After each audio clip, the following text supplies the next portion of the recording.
Hola, muy buenas. Vamos a continuar con nuestro programa de biología celular, específicamente en la temática de las mitocondrias, centrándonos en esta oportunidad en el metabolismo que se media en las mitocondrias. En primer lugar, vamos a definir lo que es la respiración celular. Estamos hablando de un proceso metabólico donde las células van a obtener la energía por medio del ATP, utilizando el oxígeno como aceptor final de electrones. Y esto tiene lugar fundamentalmente en las mitocondrias de las células eucariotas. La respiración celular se refiere, o sea, en sensu estricto, digamos, al proceso por el medio del cual también se obtiene energía a partir de la glucosa. La beta-oxidación de los lípidos, aunque es un proceso que no se puede dar en condiciones anaerobias, digamos, en sentido estricto no forma parte de la beta-oxidación, de la respiración celular, aunque sí en sentido indirecto en cuanto puede generar algunos mediadores que terminan participando, pues compartiendo rutas metabólicas. Pero bueno, en todo caso, pues la primera etapa, hablando ya concretamente de la glicólisis, ocurre en el citoplasma, donde nosotros tenemos el proceso de degradación de glucosa a piruvato. Ya luego tenemos el ciclo de Krebs o el ciclo de los ácidos tricarboxílicos, que es en la matriz mitocondrial donde venimos, ¿verdad? A oxidar completamente, pues a extraer completamente los electrones, los equivalentes reductores del acetil-CoA derivado del piruvato. Y luego tenemos la fosforilación oxidativa, que ocurre en la membrana mitocondrial interna, que es el proceso de producción de ATP por medio de la cadena de electrones. Por medio de la cadena de electrones, ¿no? Entonces, el oxígeno molecular, en este caso, va a actuar como aceptor final de electrones formando agua, ¿no? Agua, la llamada agua metabólica. Para nosotros tener en cuenta pues este proceso, nosotros necesitamos algunas consideraciones pues importantes, sobre todo de carácter bioenergético. Aunque no forma parte de este programa, digamos, la bioenergética, pues, y ustedes lo ven en algunos otros programas, es importante tenerlo por lo menos algún repaso para poder entender algunos conceptos, ¿verdad? Fundamentales del tema de generación de energía. Nosotros fundamentalmente generamos energía a través de potenciales, de reacciones de oxidorreducción. Reacciones donde nosotros tenemos lo que se llama un par redox, ¿verdad?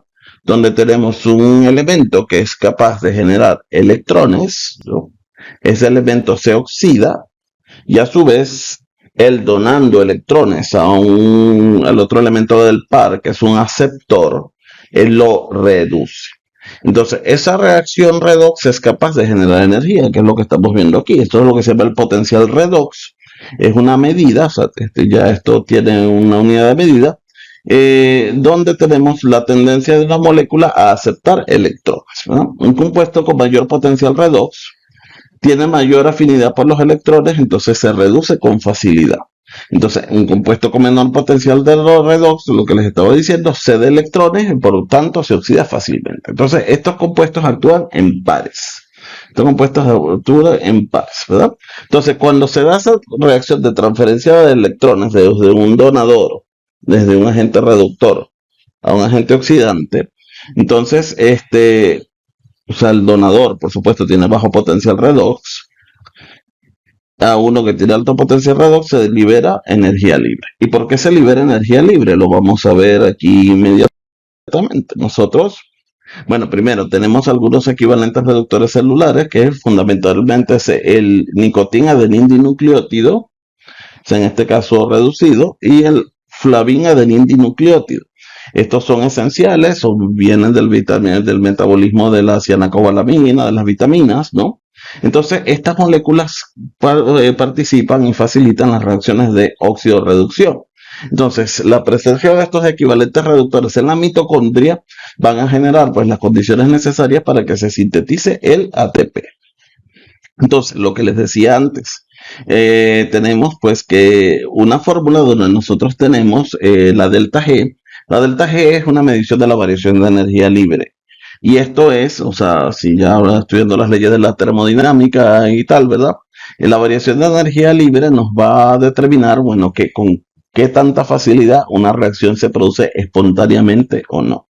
Si nosotros tenemos variaciones de energía libre negativas, pues una reacción se produce espontáneamente, o sea, sin intervención de energía externa, digamos, ¿no? Entonces, eso se mide con delta G, ¿no? Entonces, ese cambio de energía libre estándar lo vamos a medir en kilojulios por mol. Entonces, el número de N es el número de electrones transferidos, F es la constante de Faraday, que en este caso es constante, N pues es negativo, y delta E es la diferencia del potencial redox, ¿no? Entonces, nosotros tenemos un aceptor contra un donador. Recordemos que el aceptor en principio tiene un mayor potencial redox con respecto al donador. Entonces, por ejemplo, en el paso de electrones del NADH hasta el oxígeno, ¿no? En esta reacción nosotros tenemos pues un par de electrones, ¿verdad?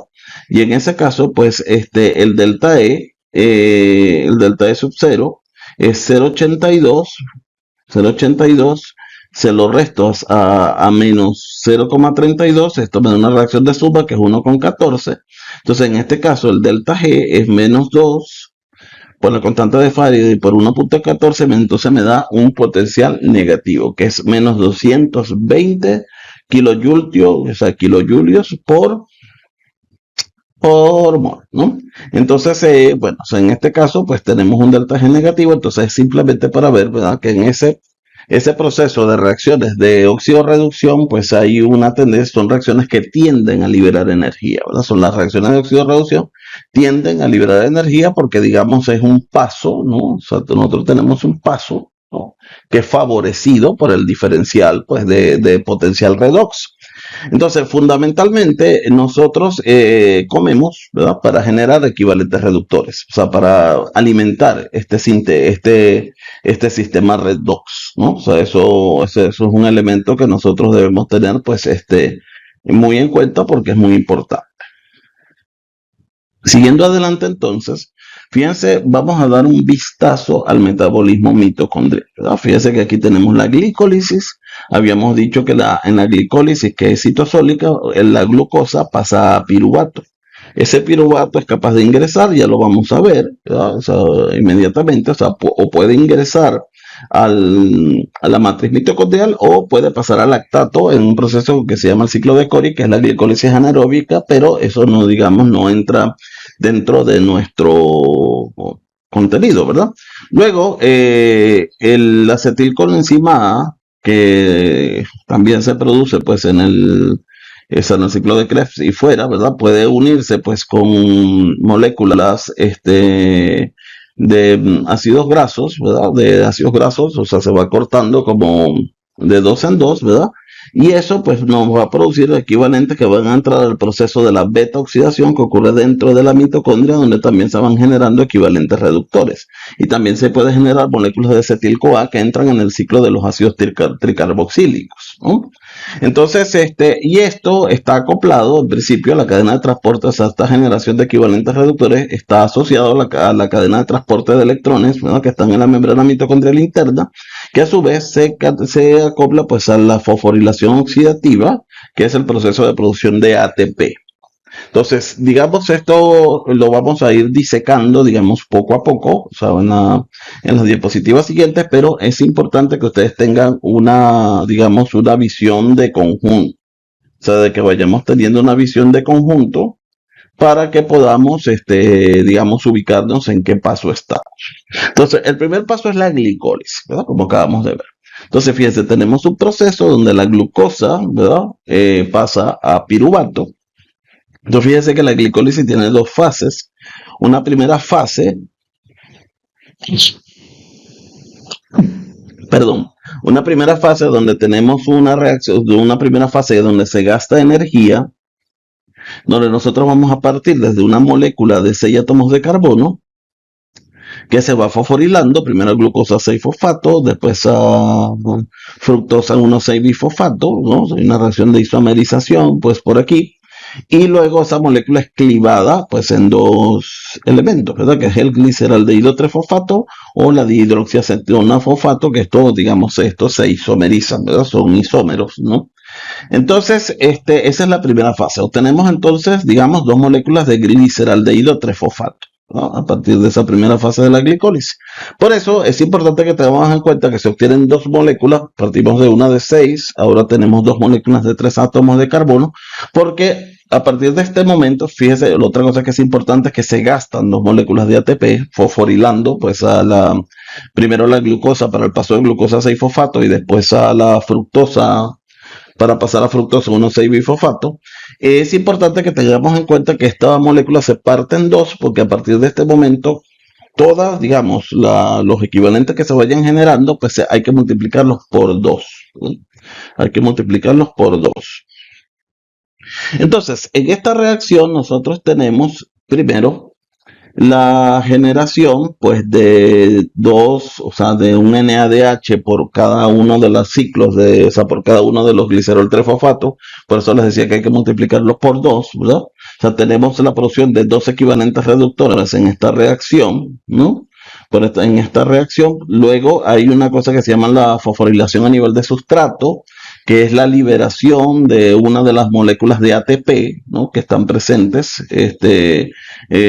sea, la molécula de ATP que está presente, recordemos que era un glicerol 3-fosfato, de nuevo lo multiplicamos por 2, entonces aquí generamos 2 NADH, ¿verdad? Aquí generamos 2 ATP, ¿verdad? Por fosforilación a nivel de sustrato, y tenemos por aquí una molécula de agua y luego dos moléculas de ATP más para el paso del fosfonol piruvato a piruvato. Entonces, en términos generales, generamos 4 moléculas de ATP y dos equivalentes reductores. Nosotros tenemos que, para sacar el gasto neto, o sea, la producción neta de ATP de la glicólisis, nosotros vamos a tener que estas 4 moléculas de ATP que se generan aquí, debemos restarle las 2 moléculas de ATP que se gastaron en la primera fase. O sea, que nosotros vamos a tener un rendimiento neto de 2 moléculas de ATP y dos equivalentes reductores, en este caso en forma de NADH. Entonces, tenemos, bueno, fíjense, tenemos el piruvato, generamos el fosfonol piruvato, luego piruvato, ¿no?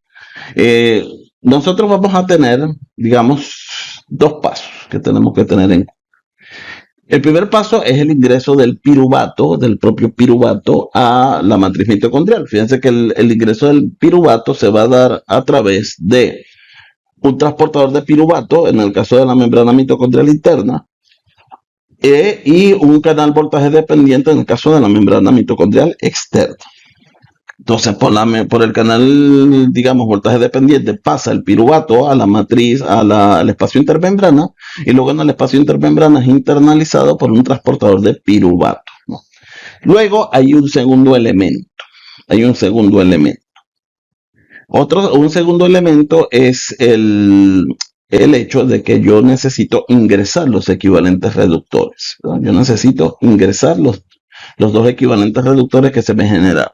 Entonces, fíjense que yo tengo dos temas, ¿verdad? Uno, el ingreso del piruvato.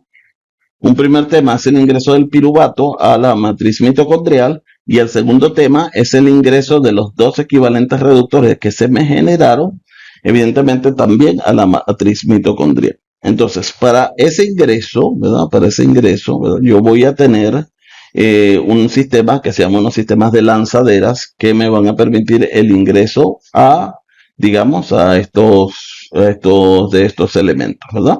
Entonces, yo voy a tener dos sistemas de lanzadero, que es la de la malato aspartato y la del glicerol 3-fosfato, ¿verdad? Para el ingreso. Entonces, tener en cuenta, por una parte, el ingreso del piruvato y por otra gran parte, el ingreso de los dos equivalentes reductores, ¿verdad? Son los dos elementos que yo debería tener en cuenta.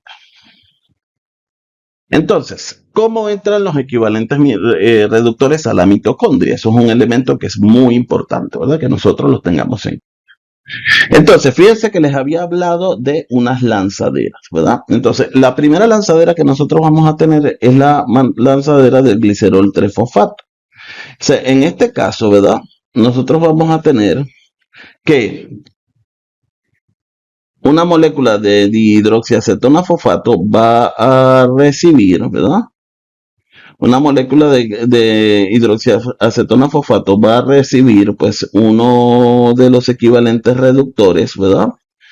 Y esa molécula de dihidroxiacetona fosfato puede ingresar entonces al espacio intermembrana puede ingresar al espacio intermembrana y en el espacio intermembrana ceder pues esos electrones a una molécula de FAD, ¿no? Para formar un FADH2, ¿verdad? Entonces, eso es muy importante tenerlo en cuenta para cuando saquemos la cuenta de los ATP. Al final del asunto, pues si yo entro por la lanzadera del glicerol 3-fosfato, ¿verdad? Si el NADH, ¿no?, me cede su equivalente reductor, pues en este caso la dihidroxiacetona fosfato, ¿no?, para formar pues el glicerol 3-fosfato, en ese caso pues nosotros vamos a tener que una vez dentro, ese glicerol 3-fosfato va a ceder su equivalente reductor al FAD para formar el FADH2. Entonces, digo porque la cuenta, ¿verdad? Por el hecho de que se cede el FADH2 es distinta. Ahora vamos a ver o sea, cómo funciona la lanzadera del malato aspartato. O sea, en este caso, tenemos que tener en cuenta que el oxaloacetato no puede ingresar pues a la mitocondria, pero el malato sí. Entonces, por acción de la malato deshidrogenasa, nosotros vamos a tener que el NADH, ¿verdad? O sea, el NADH va a reducir el oxaloacetato, el NADH va a reducir el oxaloacetato a malato y el malato sí que puede ingresar pues a la membrana mitocondrial interna, ¿verdad? O sea, perdón, al espacio intermembrana, y una vez en el espacio intermembrana, el oxaloacetato, ¿verdad? El malato, ¿verdad? Va a, digamos, a ceder su electrón otra vez a la NADH, o sea, de manera que ya está pues adentro, ¿no? El NADH, de manera que ya está dentro y disponible, digamos, para transferir su electrón a la cadena transportadora de electrones, ¿verdad? Pasando a ser oxaloacetato. Pero como el oxaloacetato no puede pasar, ¿verdad? O sea, no puede ingresar, tampoco puede salir, es convertido a aspartato, por encima aspartato aminotransferasa, y el aspartato aminotransferasa sí que puede salir, ¿verdad? Sí que puede salir afuera, ¿verdad? Luego, por acción de la misma aspartato aminotransferasa, es convertido a oxaloacetato, que nuevamente puede ser reducido a malato por otro NADH. Entonces nosotros tenemos un ciclo, ¿verdad?, de entrada y salida en este caso, de malato por una parte y aspartato por otra. Entonces por eso se llama lanzadera de malato aspartato, y en ese intercambio pues se cede el equivalente reductor que estaba afuera, pues termina ingresando dentro, ¿verdad? Entonces ese sería pues digamos, el ciclo. Entonces, para seguir adelante con esto, continuamos entonces con el tema de la cadena transportadora de electrones. Entonces, fíjese que ya vimos cómo entraba el piruvato, ¿no? Hemos visto cómo entra el piruvato, hemos visto cómo pueden ingresar alternativamente los equivalentes reductores. Recordemos que los equivalentes reductores van a entrar por uno de los dos sistemas. O van a entrar por la lanzadera malato aspartato, o sea, en este caso generando un NADH en el espacio intermembrana de la mitocondria, que puede entonces transmitir sus equivalentes reductores, sus electrones, a la cadena de transporte de electrones. O la segunda opción va a ser generar, a través de la lanzadera del glicerol 3-fosfato, va a ser generar un FADH2, ¿verdad? Va a ser generar un FADH2 para que nosotros podamos obtener pues otro equivalente reductor, ¿verdad? Pero entonces este sistema va a ser ingresar de una forma o de la otra. Vamos a poder ingresar de una forma o de la otra. Entonces, ya en este punto, ¿verdad? Fíjense que nosotros vamos a tener la oxidación del piruvato, ¿verdad? O sea, estamos dentro, estamos en el espacio intermembrana.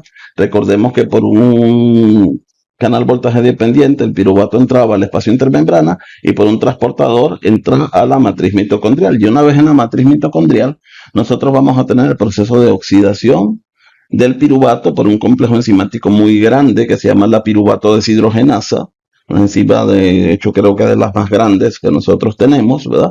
Y nosotros vamos a tener el paso de piruvato a acetil-CoA. Cosa importante, y es importante que ustedes vayan viendo los puntos donde se generan equivalentes reductores, ¿verdad? Entonces, en este paso se genera un equivalente reductor, un NADH, ¿verdad? En este caso vamos a generar un NADH en el proceso de oxidación del piruvato. Entonces ya tenemos el acetil-CoA.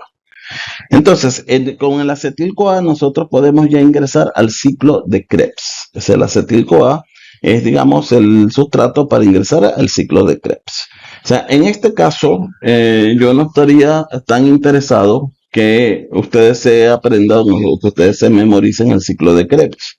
O sea, esto no considero yo que tenga pues sentido, sino lo que a mí me estaría interesando primero que nosotros identifiquemos los que se genera, pues, o sea, o sea, cuál va a ser el producto del ciclo de Krebs. Entonces, fíjense, recuerden otra cosa, que cuando nosotros saquemos estas cuentas tenemos que multiplicarlo por 2, porque recordemos que se generan dos moléculas de glicerol 3-fosfato, ¿verdad? Y bueno, o sea que de manera que por cada molécula de glucosa nosotros vamos a tener que entran dos acetil-CoA pues al ciclo de Krebs, ¿no? Porque entraron a su vez dos moléculas de piruvato.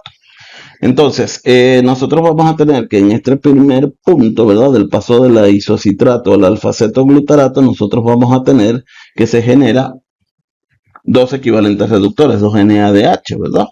O sea, se genera uno, lo multiplicamos por 2. Después del alfa-cetoglutarato al succinil-CoA se generan dos más, ¿no? Se generan dos más. Eso serían 4, ¿verdad? Y del paso del malato, de nuevo, fíjense que esta reacción, o sea, por aquí también se genera oxaloacetato. O sea, recordemos pues la importancia del oxaloacetato, ¿no? Recordemos la importancia del oxaloacetato, ¿no? Entonces, en el proceso que vamos a ver, fíjense que también tenemos aquí malato, ¿no? Por acción de la malato deshidrogenasa vamos a generar dos equivalentes reductores más en forma de NADH.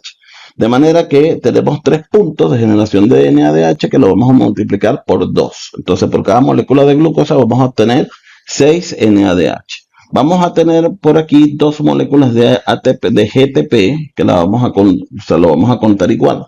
O sea, como un ATP, como un equivalente por fosforilación a nivel de sustrato, o sea, 1 por 2, 2.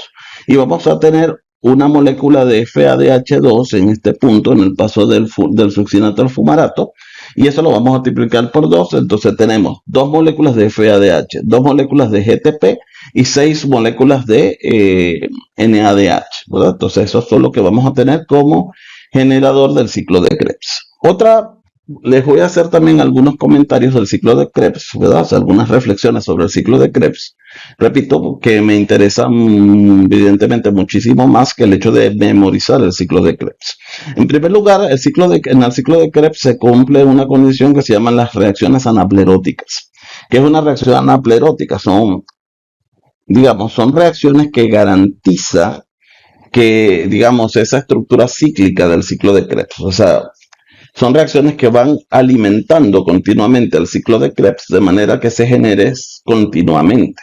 Entonces, fíjense que nosotros hemos visto que todas esas rutas están interconectadas, ¿verdad? O sea, las rutas metabólicas de lípidos, carbohidratos y proteínas, incluso como el propio ciclo de la urea, convergen en el ciclo de Krebs. ¿Y qué le aseguran al ciclo de Krebs? Le aseguran esqueletos hidrogenocarbonados, ¿verdad? O sea, nosotros estamos generando continuamente sustancias hidrogenocarbonadas y digamos, podríamos decir, para reducir un poco la cosa, que nosotros comemos primero, para oxidar moléculas, o sea, para oxidar la glucosa, para oxidar los lípidos, los ácidos grasos, para oxidar y generar equivalentes reductores, ¿verdad? Y la segunda razón por la que nosotros comemos es para poder tener sustrato de compuestos hidrogenocarbonados para que el ciclo de Krebs se dé, ¿verdad? Entonces, el conjunto de esas reacciones que permiten que, digamos, que el ciclo de Krebs no se pare, sino que se mantenga continuamente, se llaman reacciones anapleróticas, ¿verdad? Generamos un FADH que dijimos que lo multiplicábamos por 2 y 3 NADH que lo multiplicamos por 2 que irán a la cadena respiratoria. De aquí se genera el grueso del CO2 que va a ser excretado por los pulmones, ¿verdad? Eso también es importante tenerlo en cuenta pues en cuanto al ciclo de Krebs. Entonces, bueno, fíjense que ya tenemos quién se generó y dónde se generó, ¿no? Entonces ahora vamos a tener la cadena transportadora de electrones, ¿verdad? Que va a ser unos complejos enzimáticos que van a estar presentes en la membrana mitocondrial interna, ¿no? Y que van a culminar con la ATP sintasa, ¿verdad? Y la ATP sintasa pues va a ser una enzima que, bueno, nos va a permitir la síntesis del ATP. Entonces, bueno, fíjense que aquí, muy importante, ¿verdad? Nosotros tenemos que el NADH cede sus electrones al complejo 1 y que el FADH no los va a ceder al complejo 1, sino los va a ceder en segundo lugar, o sea, el segundo paso, ¿verdad? O sea, que todos los equivalentes reductores que se generan en el ciclo de los ácidos tricarboxílicos, como los que entraron por aquí, por la vía de las lanzaderas, van a ceder, recuerden que por la vía de lanzaderas entraban al espacio intermembrana, van a ceder sus electrones a la cadena respiratoria, a la cadena transportadora de electrones, que esos electrones se van a transferir, pues, de uno a otro, y esta cadena de reacciones va a facilitar la síntesis del ATP, de una manera que nosotros lo vamos a ver, pues, seguidamente. Entonces, bueno, fíjense, ¿qué tenemos nosotros? Citoplasma, membrana externa, espacio intermembrana, membrana interna, ¿verdad? Hablando de los electrones que vienen del ciclo de Krebs, ¿verdad? Recuerden que por aquí se transmiten otros, ¿verdad? Hablando de los reductores que vienen del ciclo de Krebs, fíjense que en el complejo 1 yo voy a tener que el NADH me suelta su electrón, ¿verdad? Y en el complejo 2, el FADH me suelta su electrón. O sea, el NADH lo va a soltar en el complejo 1 y el FADH me lo va a soltar en el complejo 2, ¿verdad? Fíjense que por cada electrón que el NADH suelta en el complejo 1, se van a bombear 4 protones al espacio intermembrana. Se van a bombear 4, de manera que se va a crear un gradiente de protones. O sea, el espacio intermembrana va a tener mucho más protones que la matriz mitocondrial. Va a tener un pH mucho más bajo y va a tener muchos protones, ¿no? Y esa energía, ¿de dónde se saca energía? De las reacciones estas de oxidorreducción que yo les había dicho antes. A partir de esas reacciones de oxidorreducción se saca la energía para bombear esos protones, digamos, en contra de su gradiente de concentración. Entonces, si yo tengo un NADH que me entra desde el complejo 1, él va a generar 4 protones aquí, ¿verdad? Luego en el complejo 3 se generan 4 protones más y en el complejo 4 se generan 2 protones más. Él me va a generar 10 protones. En cambio, en el caso de un FADH, él va a entrar en el complejo 2 y él se va a perder los primeros 4 protones. De manera que me va a generar 6 protones, ¿no? Entonces yo voy a tener una relación de 10 a 6 y vamos reduciendo de 5 a 3, ¿verdad? Que si yo divido, si yo divido 5 entre 2 me da 2,5, ¿no? Y si yo divido 3 entre 2 me da 1,5. Digamos, en la bioquímica clásica, si se redondea, ¿verdad? Nosotros llevamos 1,5 a 2, ¿verdad? Y 2,5 a 3. Entonces se tiene que por cada molécula de NADH que me ingresa al sistema, se me va a generar 3 moléculas de ATP. Y por cada molécula de FADH que me ingresa al sistema, se me van a generar 3 moléculas de ATP. Entonces, porque uno entra en el complejo 1 y entra en el complejo 2, y este del complejo 2, que es el FADH, se me van a generar 2 moléculas de ATP, y los que entran en el NADH, por el NADH del complejo 1, se me van a generar 3 moléculas de ATP. Entonces, se dice que digamos, que esto es una manera de reducir un poco, de simplificar, que esto está, digamos, que realmente se genera 2,5 y 1,5, que se genera un poco menos, pero vamos a quedarnos con esa cuenta de 3 y 2, digamos, para tener un número redondo. También se dice que el 30 o 40% de esa energía que transfieren los equivalentes reductores no solamente se usa, o sea, la energía no solamente se usa para bombear protones al espacio intermembrana, sino que también se genera calor. O sea, ninguna reacción termodinámica es perfecta. Entonces, y aparte que nosotros necesitamos generar calor para mantener la temperatura corporal. Por esa razón se mantiene la temperatura corporal. Ahora, ¿cómo demonios se sintetiza el ATP?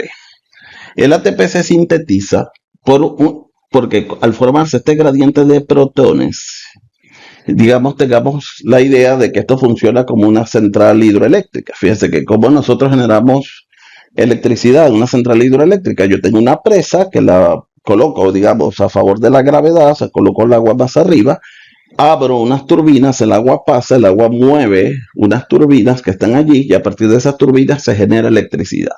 Digamos que más o menos esto va a funcionar así. Los hidrogeniones van a actuar como el agua que entra por este poro de la ATP sintasa a favor de su gradiente de concentración. Recuerden que aquí hay muchas más concentraciones de hidrogeniones que dentro, y eso va a mover literalmente unas turbinas que van a generar la energía necesaria para que el ADP pase a ATP. Esa es una reacción exergónica, es una reacción que requiere energía. Entonces nosotros la vamos a generar por ese gradiente que se llama protón motriz. Entonces, yo tengo unos protones que entran por la ATP sintasa, me mueven unas turbinas moleculares, y en ese gradiente protón motriz se produce la energía necesaria para la síntesis del ATP. Entonces, fíjense, si nosotros vamos ingresando, bueno, fíjense que aquí está la matriz mitocondrial, aquí está el poro, ¿no? Aquí está el poro, que es la partícula F0, que es un poro y a su vez funciona como una turbina, y aquí está la partícula F1, que fundamentalmente es la que funciona como la ATP sintasa, como la parte que sintetiza ATP. Fíjense, esta es su unidad alfa 3 beta 3, que es esta que está aquí adentro, es la que sintetiza el ATP. Y aquí está pues el complejo transportador de hidrogeniones, que es la partícula entonces F0, F1 entonces quien sintetiza el ATP, F0 es donde entran los hidrogeniones y es la turbina que a su vez le transmite el movimiento a la partícula F1, la que va a permitir la síntesis del ATP. Entonces, lo que he dicho, ¿verdad? La ATP sintasa utiliza la energía del gradiente de protones. Los protones fluyen desde el espacio intermembrana a través de F0, inducido por la fuerza protomotriz. El flujo de hidrogeniones impulsa la rotación de anillos de unidades C, que ya la vimos, del F0, gracias a un mecanismo de carga. Un glutamato en cada unidad C acepta el hidrogenión, y una arginina cargada positivamente repulsa pues al hidrogenión, y eso permite el movimiento de la turbina, ¿no? Entonces, esa rotación se transmite al eje, y el dominio F1 genera cambios conformacionales en las unidades beta que catalizan la reacción de síntesis de ATP. Por cada 4 hidrogeniones que entran se forma una molécula de ATP, cada 3, 4 hidrogeniones. Cuando aquí hay una representación gráfica de la ATP sintasa,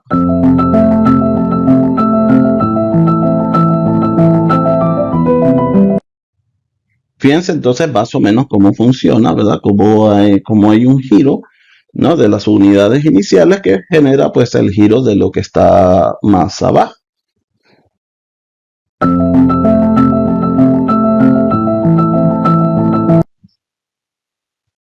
Simplemente como un complemento, pues que hay algunos venenos, ¿verdad? Por ejemplo, el monóxido de carbono, que digamos bloquean algunos elementos de la cadena transportadora de electrones, igual que el cianuro, ¿verdad?